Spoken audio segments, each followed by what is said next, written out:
A blessed day, students! Welcome to our math class. I hope that all of you are doing well. For today's lesson, we will be learning about fractions.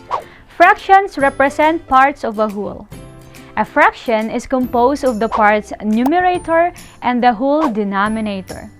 The denominator is the bottom number in a fraction that tells us the number of equal parts into which the whole has been divided, while the numerator is the top number that tells us the number of parts being considered. For example, if we cut a circle into 8 equal parts and get 1, the numerator will be 1 while the denominator is 8 since it is divided into 8 equal parts. Therefore, the fraction will be 1/8. Through learning fractions, we can deal with smaller quantities of measurement, especially those we can find in recipes such as 1/2 teaspoon of vanilla, 3/4 kilogram of meat, and 2 1/2 apples. We can also quantify our favorite foods that are normally cut into smaller quantities such as cake, cookies, and pizza. We can even find the measurement of simple materials being cut such as wood, rope, and paper. There are 3 kinds of fraction. 1. Proper fraction. Proper fractions are fractions that are less than a whole. It means that the numerator is less than the denominator. Examples are 1/2, 3/5, and 4/9. All these fractions have a numerator less than the denominator. Let's have another example. Isa Marie divided her cake into 8 equal parts. Thus, the denominator must be 8. She set aside 3 parts, so the numerator must be 3. 3/8 is also an example of proper fraction because the numerator 3 is less than the denominator 8. Okay, let's move on. Isa Marie's twin Jenny Marie also baked a similar cake. Jenny Marie also sliced her cake into 8 equal parts. But this time, she set aside the entire cake for her friends. How much cake now had been set aside for their friends? Well, 3 for Isa Marie and 8 for Jenny Marie, so that makes up 11 parts. There are 2 ways of representing the total amount of cake set aside for the twins' friends. It can be written as an improper fraction or a mixed number. Improper fraction is a fraction whose numerator is equal to or greater than its denominator. It represents a value equal to or greater than 1 whole. It can be said that 11/8 or 11/8 of the cakes had been set aside for the twins' friends. 8 parts from Jenny Marie's cake and 3 parts from Isa Marie's cake. Meanwhile, a mixed number is a combination of a whole number and a proper fraction.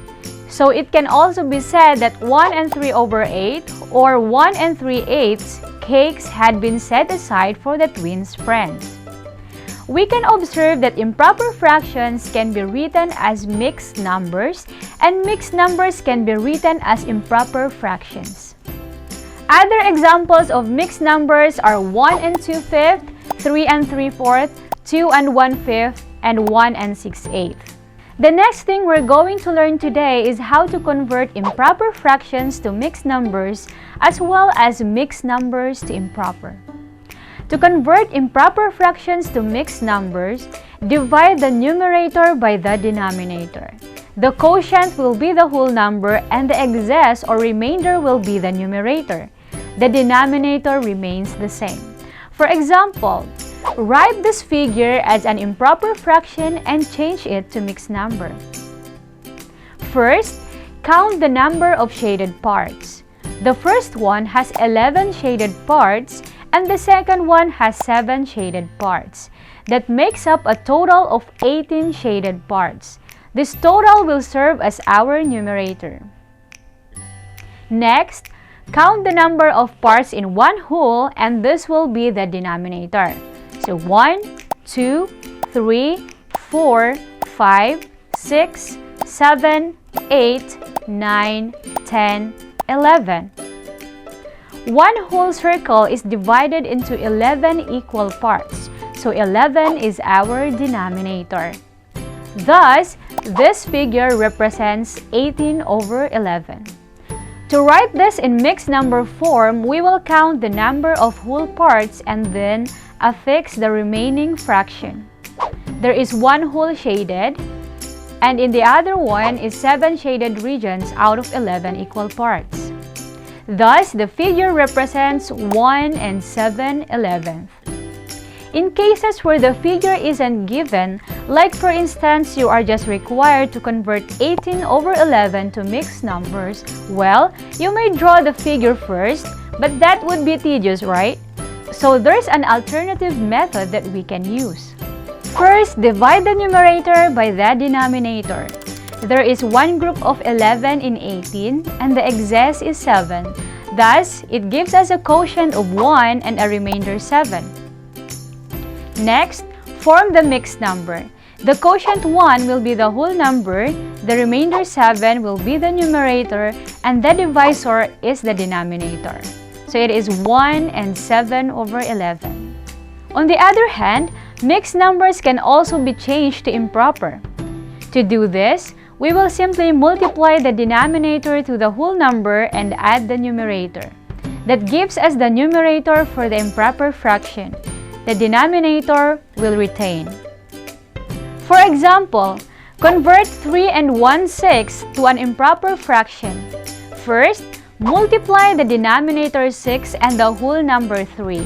That gives us 18, and then add the numerator 1, which gives us 19.